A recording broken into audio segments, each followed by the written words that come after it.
오늘 이 복된 시간에 우리에게 주시는 하나님 말씀은 창세기 28장 16절부터 19절까지 말씀입니다.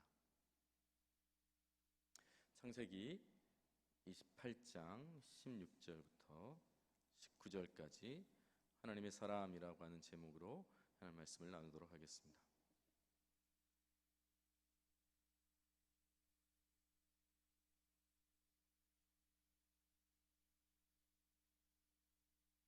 네 절인데요, 우리 함께 읽도록 하겠습니다. 시작. 야곱이 잠이 깨어 이르되 여호와께서 과연 여기 계시거늘 내가 알지 못하였도다. 이에 두려워하여 이르되 두렵도다. 이곳이여 이것은 다름 아닌 하나님의 집이요 이는 하늘의 문이로다 하고, 야곱이 아침에 일찍이 일어나 베개로 삼았던 돌을 가져다가 기둥으로 세우고 그 위에 기름을 붓고 그곳 이름을 베델이라 하였더라. 이 성의 옛 이름은 루스더라. 아멘. 아멘. 지난주 금요일날 제가 찬양 인도하기 전에 잠깐 인사를 한번 했는데 반응이 꽤 괜찮았어요. 그래서 한 번 더 써먹어 보려고 합니다. 눈을 이렇게 하나 가리시고요, 옆 사람을 쳐다보고 어떻게 하라 그랬죠? 한 주 만에 새롭게 반응하시는데 한눈에 반했습니다. 서로 한번 옆 사람을 쳐다보고 한눈을 가리고 시작. 한눈에 반했습니다. 원래 버전이 하나 더 있어요. 그걸 받으면 두 눈을 딱 가리고 안 봐도 합니다. 이렇게 하는 거예요. 한번 해볼까요? 한번 해볼까요? 자, 둘씩 짝지어서 시작. 네네. 한눈에 반했습니다를 안 했는데 그냥 안 봐도 압니다부터 그냥 혼자 하는 게 아니고요, 둘이서 하는 겁니다.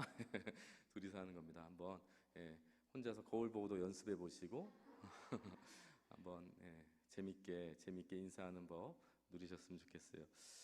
성경에는 여러 명의 하나님의 사람들이 있습니다. 하나님의 사람들이라고 표현된 사람들이 많이 나오고 그렇게 표현되어 있지 않더라도 하나님께서 붙드시고 함께 하신 하나님의 사람들이 여러 명이 있는데, 오늘 우리는 야곱에 대해서 좀 살펴보려고 하는데요. 여러분, 야곱이라고 하는 사람은 여러 다른 하나님의 사람들과 별반 다르지 않아 보이지만 사실 누가 봐도 하나님의 사람 같지 않은 사람 중에 한 사람이 야곱이에요. 여러분, 이름부터가 좀 독특하죠. 발꿈치를 잡은 자, 또 뭐 속이는 자, 그리고 빼앗는 자, 사기꾼, 뭐 이런 의미가 있는 사람이 야곱이잖아요. 야곱이라고 하는 사람은 이 장점보다는 단점이 많고 이 답보다는 이 문제가 많은 사람이에요. 물론 저런 인간도 하나님께서 하나님의 사람으로 쓰신다, 하나님의 사람으로 부르셨다, 이런 게 우리에게 어떤 면에서는 위로가 되죠. 못난 우리에게 희망이 되는 것도 사실이지만 어떤 면에서는 좀 불편하죠. 왜냐하면 본받을 게 없는 거예요. 본받으려고 해도 본받을 게 별로 없는 거죠. 믿음의 조상 아브라함의 계보를 잇는 중요한 족장 중 한 명인데, 좀 우리가 뭐 부러워할 만한 삶을 살았다던가 뭐 특별한 희생을 했다던가 어떤 뭐 열매, 결과가 좀 있으면 우리 마음이 좀 위안이 될 것 같은데, 아버지 속이고 뭐 형의 장자권 뺏고 야반 도주하고 도망치는 인생, 이 하나님 사람다운 모습이 별로 보이지 않는 사람이 이 야곱이라고 하는 것입니다. 그런데 여러분, 성경에 등장하는 하나님의 사람들을 우리가 극적인 하이라이트 장면만 봐서 그렇지 사실 처음부터 온전한 사람은 여러분 거의 없어요. 우리가 참 존경하고 부러워하는 요셉이라고 하는 사람 보면요, 창세기 37장 2절에 보면 이런 말씀이 있습니다. 야곱의 족보는 이러하니라. 요셉이 17세의 소년으로서 그의 형들과 함께 양을 칠 때에 그의 아버지의 아내들 빌하와 실바의 아들들과 더불어 함께 있었더니 그가 그들의 잘못을 아버지께 말하더라. 다른 성경에 보니까요, 아버지에게 형들의 잘못을 일러 바쳤더라, 이렇게 기록하고 있어요. 그러니까 우리가 그렇게 형통한 인생을 살았다, 괜찮은 사람이라고 하는 요셉도 사실 어린 시절에는 이 아버지 야곱의 편애 속에 자라면서 고자질쟁이로 살았던 사람이 요셉이었다라고 하는 것입니다. 형들에게 미울 받을 만한 짓을 했던 사람이라고 하는 것이죠. 뭐 아브라함도 사실 얘기했지만 아내 누이 속이고 하나님의 약속을 기다리지 못해서 종으로부터 막 이스마엘을 낳기도 하고요. 뭐 다윗 같은 사람은 뭐 말할 것도 없는 거죠. 제가 지금 무엇을 말하고 싶은가 하면, 하나님의 사람이라고 하는 것은 우리가 인정할 만한, 그럴 만한 자격과 실력과 능력이 있어서 하나님께 선발된 사람이 아니라는 거예요. 그런 사람이 아니라는 거예요. 여러분, 하나님의 사람이라고 하는 것은 정체성과 관련이 있어요. 정체성. 한번 제가 질문해 보겠습니다. 여러분은 어떻게 한국 사람이 되셨습니까? 여러분, 어떻게 한국 사람이 되셨어요? 동방예의지국이니까 여러분들의 효가 막 엄청나게 한국 사람 다우십니까? 여러분, 어떻게 한국 사람이 되셨어요? 김치를 막 한 사발씩 드세요? 아니면 뭐 된장찌개를 뭐 한 30년 먹으니까 한국 사람이 되셨나요? 그럼 그런 것과 상관없죠. 여러분이 어떻게 살았는가 전혀 상관없이 그렇게 태어난 거잖아요. 이 하나님의 사람의 정체성이 바로 이와 같은 거예요. 여러분, 야곱이 뭘 해서 된 게 아니라 하나님으로부터 선택받은 자, 더 쉽게 말하면 태어난 존재라고 하는 것입니다. 이걸 요한복음 15장 16절에 이렇게 표현하고 있어요. 우리 같이 한 번만 읽어보겠습니다. 시작. 너희가 나를 택한 것이 아니요 내가 너희를 택하여 세웠나니 이는 너희로 가서 열매를 맺게 하고 또 너희 열매가 항상 있게 하여 내 이름으로 아버지께 무엇을 구하든지 다 받게 하려 함이라. 여러분, 열매라고 하는 것이 나중에 나오죠. 차차 맺어가는 거예요. 시작은 주님께서 택함으로부터 시작하는 것이죠. 여러분, 그래서 여러분, 우리가 하나님의 사람에 대해서 이해할 때는 가장 먼저 하나님의 선택으로부터 시작하셔야 된다라고 하는 것입니다. 여러분, 성도들을 바라볼 때도 마찬가지예요. 우리가 기억해야 됩니다. 하나님의 택함을 받은 자구나. 이 사람의 실력과 능력과 자격 이전에 먼저 하나님의 선택을 받은 자라고 우리가 그 성도를 바라봐야 한다라는 것입니다. 그럼 창세기 25장 23절 한번 같이 한번 읽어보겠습니다. 시작. 여호와께서 그에게 이르시되 두 국민이 내 태중에 있구나. 두 민족이 네 복중에서부터 나누이리라. 이 족속이 저 족속보다 강하겠고 큰 자가 어린 자를 섬기리라 하셨더라. 여러분, 지금 에서와 야곱이요, 어머니 태중에 있어요. 리브가 태중에 있었는데 이들의 관계가 심상치 않아요. 그런데 이때 하나님께서 말씀을 주시는 것이죠. 큰 자가 어린 자를 섬기리라. 여러분, 이 말씀이 어떤 뜻인가? 로마서에 이렇게 해석을 해요. 그 자식들이 아직 나지도 아니하고 무슨 선이나 악을 행하지 아니한 때에 택하심을 따라. 그러니까 무슨 열매를 맺고 행동을 하기 이전에 하나님의 택하심이 있었다라고 하는 것입니다. 하나님의 뜻이 행위로 말미암지 않고 오직 부르시는 이로 말미암아 서게 하려 하사. 12절. 리브가에게 이르시되 큰 자가 어린 자를 섬기리라 하셨나니. 여러분, 야곱의 자격이나 조건이 아니라 하나님께서 야곱을 선택하셨다라고 하는 것이죠. 여러분, 그래서 하나님의 사람이 되는 것은 우리의 실력과 능력이 아니라 오직 하나님의 은혜다. 아멘이시죠? 아멘이시죠? 여러분, 그래서 성도를 바라볼 때에, 성경에 나오는 하나님의 사람들을 바라볼 때에 이 눈이 있어야 돼요. 하나님께서 택한 사람이다. 이 사람이 어떤 일을 했는가, 어떻게 살았는가는 그 다음에 우리가 생각해 보아야 하는 것입니다. 여러분, 그래서 사도 바울이 이 하나님의 선택하심에 얼마나 감격을 했는지 에베소 1장 3절에 보면 찬송하리로다. 찬송을 외치고 선포한 이후에 우리 주 예수 그리스도의 아버지께서 그리스도 안에서 하늘에 속한 모든 신령한 복을 우리에게 주시되, 여러분, 하늘에 속한 신령한 복을 주셨는데 1장 4절 그 복의 정체가 뭔가? 창세전에 그리스도 안에서 우리를 택하심이다라는 거예요. 여러분, 신령한 복이 뭔가? 우리가 복 받았다라고 할 때 그 복이 뭔가? 그건 창세전에 하나님께서 우리를 선택하신 것, 그게 복이라는 거예요. 그래서 사도 바울이 찬송하리로다. 이게 은혜다, 축복이다, 찬송의 제목이다라고 말하고 있는 것입니다. 자, 그런데요, 이 하나님의 선택에 대한 믿음과 확신이 없으면 우리가 잃어버리는 성품이 하나 있어요. 그게 뭐냐면 하나님의 선택하심에 대한 확신이 없으면요, 여러분, 기다림이 사라져요.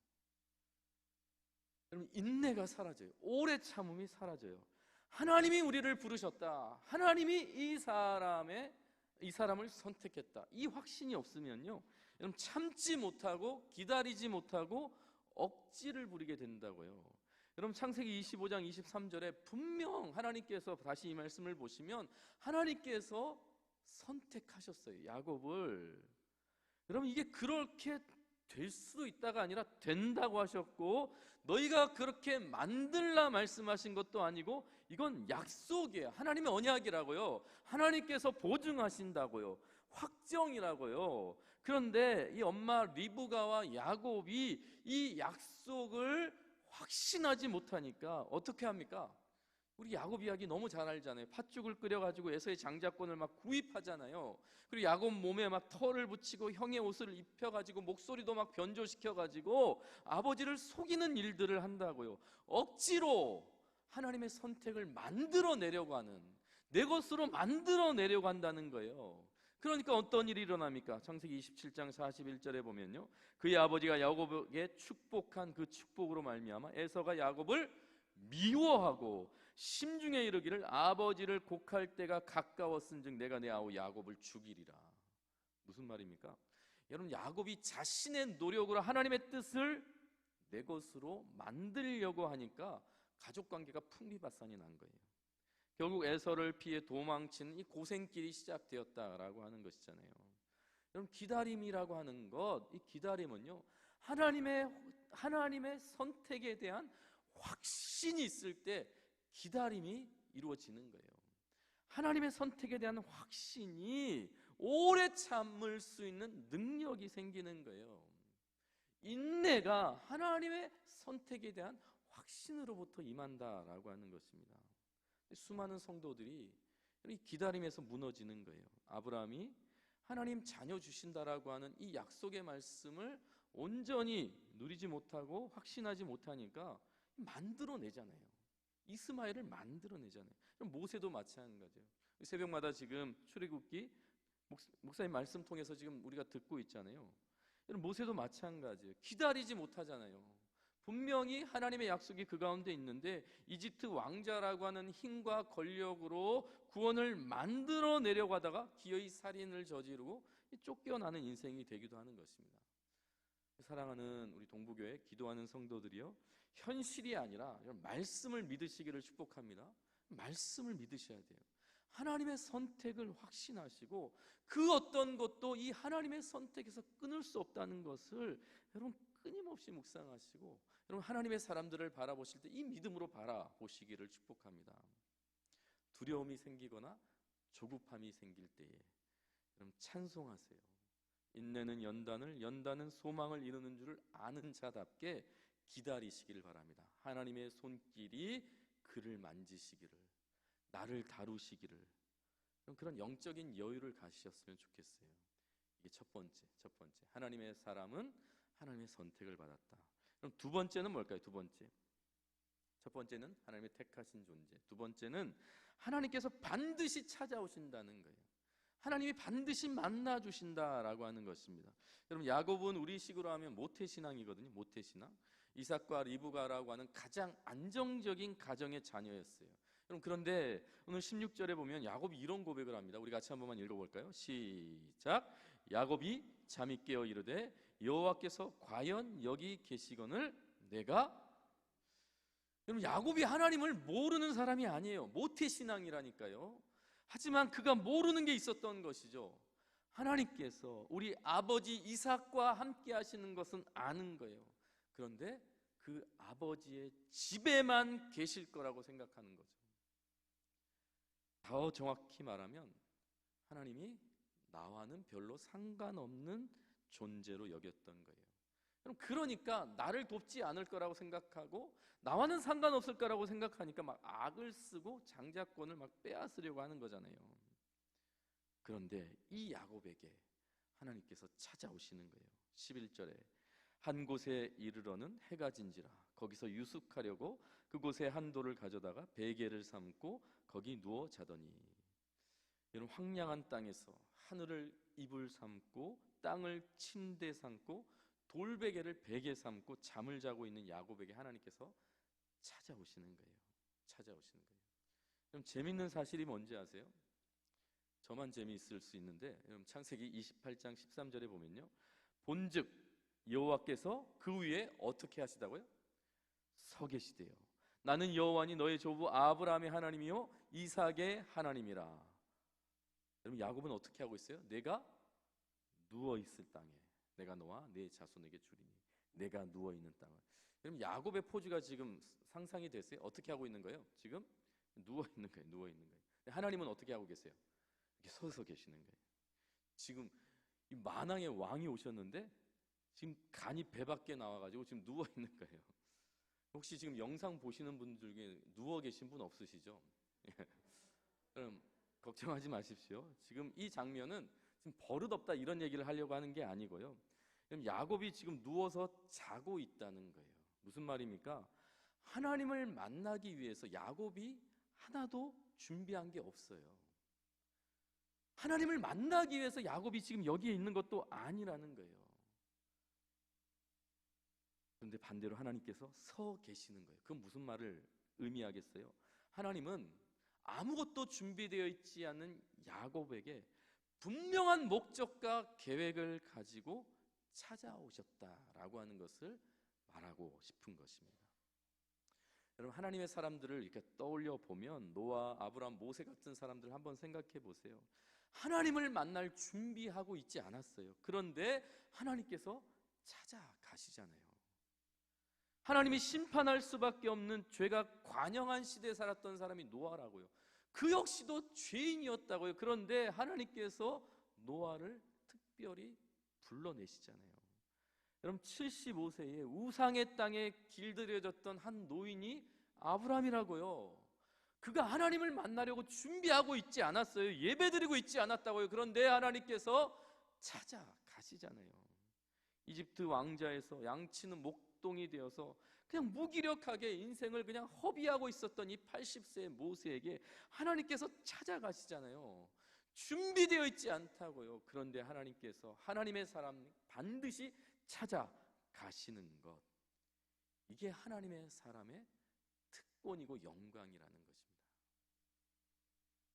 내가 찾아가는 것이 아니라 한결같이 하나님의 사람은 반드시 언젠간 하나님께서 찾아가신다 믿으시기 바랍니다. 여러분, 바벨론이라고 하는 그 바벨론이 아니라 바벨탑이라고 하는 거 여러분 아시잖아요. 여러분, 바벨탑을 건설한 사람들이 이렇게 외쳤어요. 또 말하되 자 성읍과 탑을 건설하여 그 탑 꼭대기를 하늘에 닿게 하여 우리의 이름을 내고 온 지면에 흩어짐을 면하자 하였더니, 여러분, 꼭대기를 하늘에 닿게 하려고 했어요. 하나님께 찾아가고 싶었던 것 같아요. 하나님을 만나고 싶었던 것 같아요. 그런데 그렇게 인간의 열심과 노력으로 하늘에 닿고 싶어 했지만 결코 닿을 수 없었던 것이 바벨탑 사건이잖아요. 그런데 누워 잠자고 있는 아무것도 준비되어 있지 않은 이 야곱에게 하나님께서 기꺼이 찾아가시는 거예요. 이게 하나님의 사람의 영광이고 특권이에요. 그럼 제가 다른 교회 청년 사역할 때 한 형제가 저한테 이렇게 간증을 했어요. 자기는 어릴 때 교회를 이제 떠났다고 해요. 교회를 다니기는 했는데 뭐 신앙이라고 하는 거 잘 모르겠고 이제 교회를 그냥 떠났는데 세상에서 마음껏 즐겁게 막 놀다가 그러다가 어느 때 청년회 때에 수천 명이 광란의 춤을 추는 대형 클럽에서 놀고 있었다고 해요. 혹시 이런 클럽을 여러분 보셨어요? 저도 그때 처음 들었어요.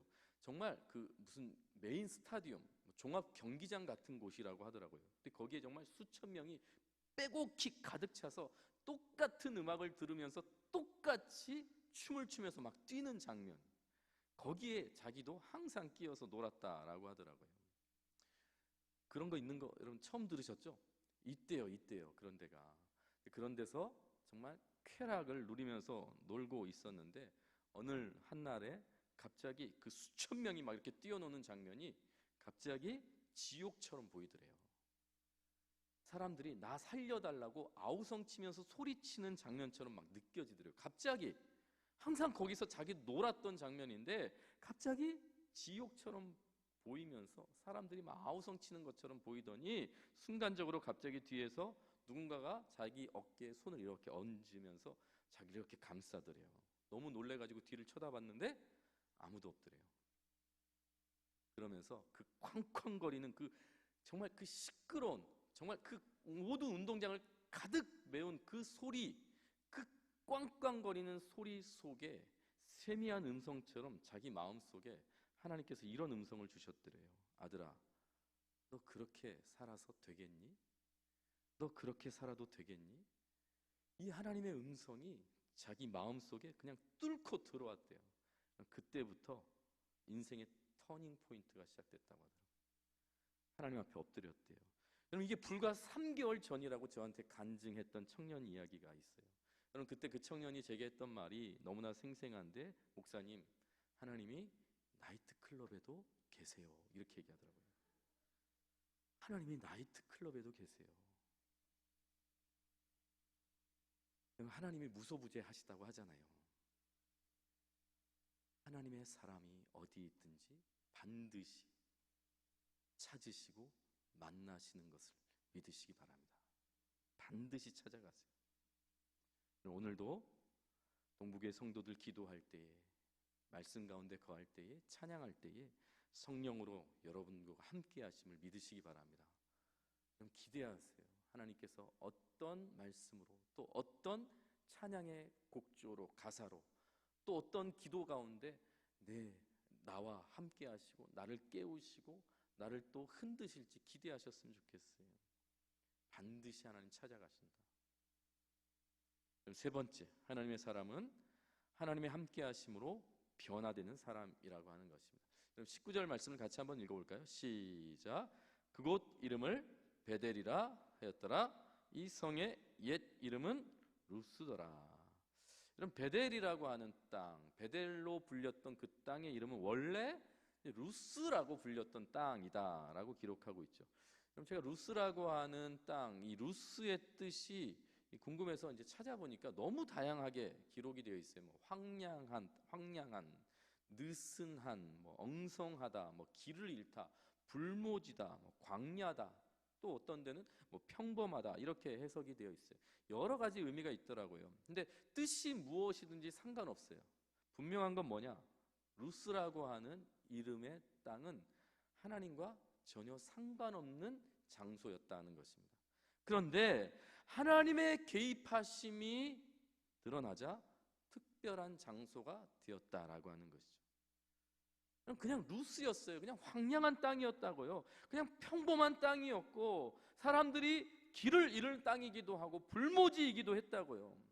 그런데 하나님의 사람이 그곳 가운데 거하고 하나님이 개입하시자 그 땅이 베델로 변화되었다는 것입니다.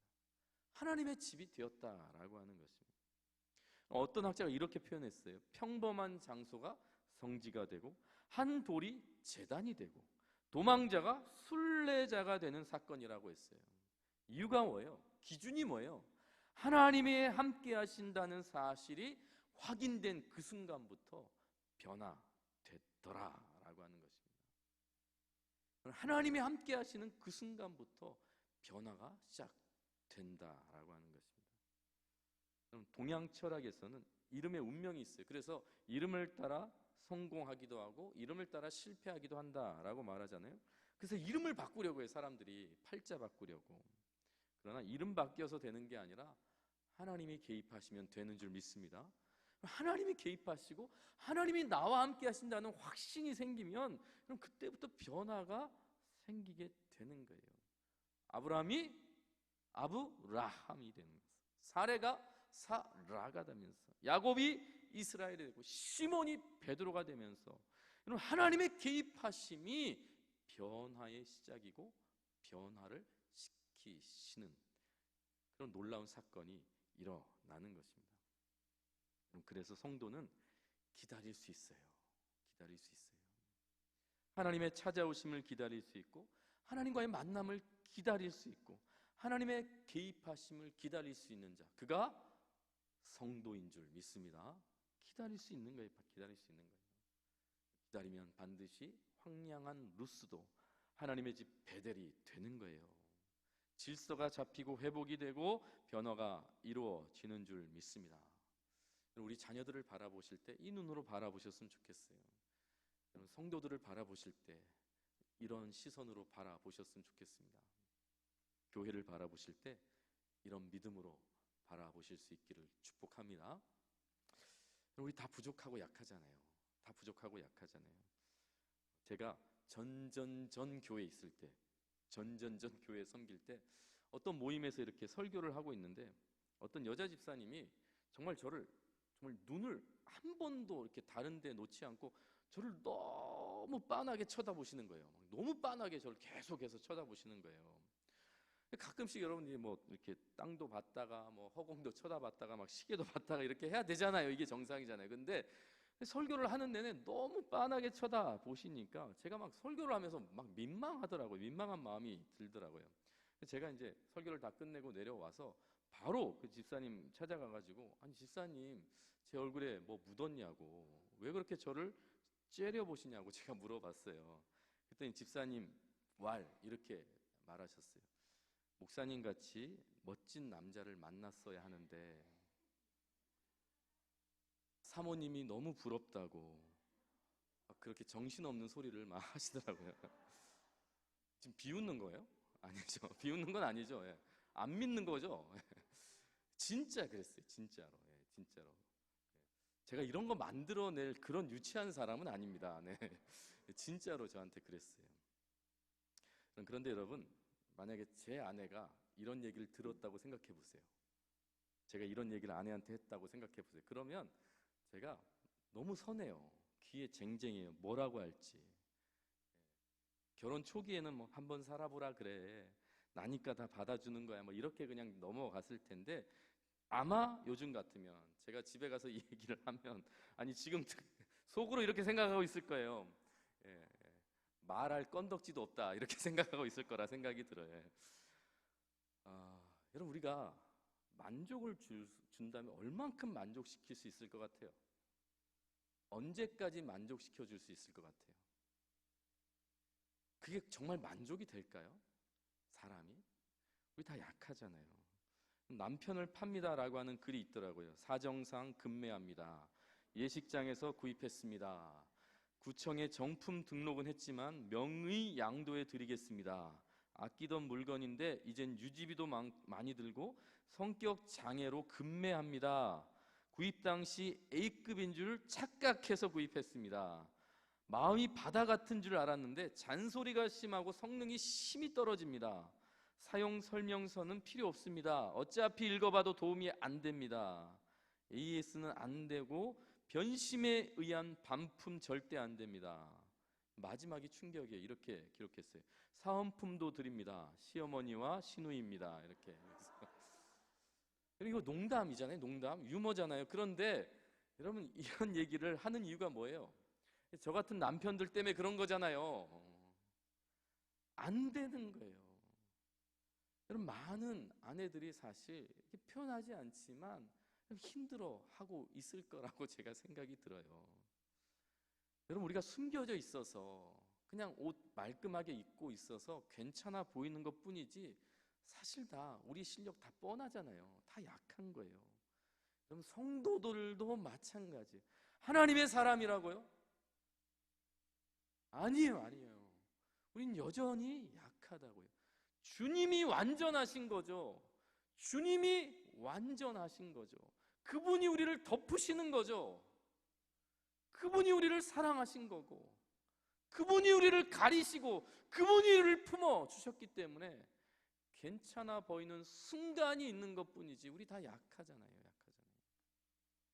그래서 저는 가끔 옛날부터 이런 생각했어요. 이런 이름표를 하나씩 달고 다니면 좋겠다. 제가 건설 현장 이렇게 지나다니다가 본 편말이에요. 한번 그림 보여주시겠어요?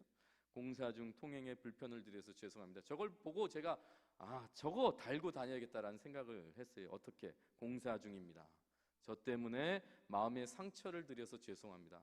여러분, 우리가 다 이렇게 달고 다녔으면 좋겠어요.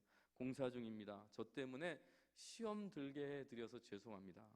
공사 중입니다. 저 때문에 교회 욕먹게 해드려서 죄송합니다. 이런 이름표 우리가 다 달고 다니면 조금 이해하기 쉬울 것 같다라는 생각이 들었어요. 아니면 이런 것도 괜찮아요. 조금 늦더라도 제대로 고치겠습니다. 하나님의 마음이고 우리의 기대잖아요. 사랑하는 동북의 성도 여러분, 세상은 이해 못할 것 같아요. 세상은 이해 못할 것 같아요. 그러나 성도들은, 하나님의 사람들은 이해하시기를 축복합니다.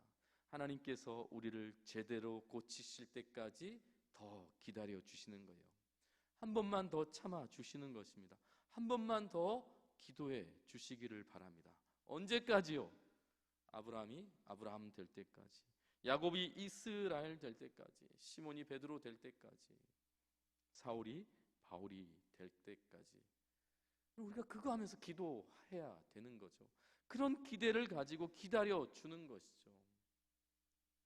주의 성도들, 우리가 하나 될 수 있는 이유는 완전해서가 아니라 이해하기 때문인 줄 믿습니다. 기도해 줄 수 있기 때문인 줄 믿습니다. 기다려 줄 수 있기 때문임을 믿습니다. 기도하겠습니다. 오늘도 하나님의 은혜로 우리를 예배의 자리로 불러주심에 감사드립니다. 이렇게 약하고 이렇게 부족하고 한계가 많지만 하나님께서 우리를 선택하시고 하나님께서 우리를 만나주시고 하나님께서 우리를 변화시킬 것을 믿습니다. 비록 돌베개 베고 잠을 자는 듯한 불편하고 어려운 상황 속에 우리가 살아가지만 하나님의 은혜가 더 크심을 알게 하여 주시옵소서. 하나님의 은혜 때문에 우리가 찬송할 수 있으며 예배드릴 수 있으며 변화될 수 있음에 기대하고 소망케 하여 주시옵소서. 우리를 오늘 기도하는 자리로, 찬송하는 자리로 부르셨으니 오늘 이 밤에 반드시 야곱에게 찾아오신 그 하나님 만나게 하시고 그 하나님으로 말미암아 변화를 기대하게 하시고 또한 누군가를 축복할 수 있는 주의 성도들 되게 하여 주시옵소서. 우리와 함께 하시는 예수 그리스도 존귀하신 이름으로 기도드립니다.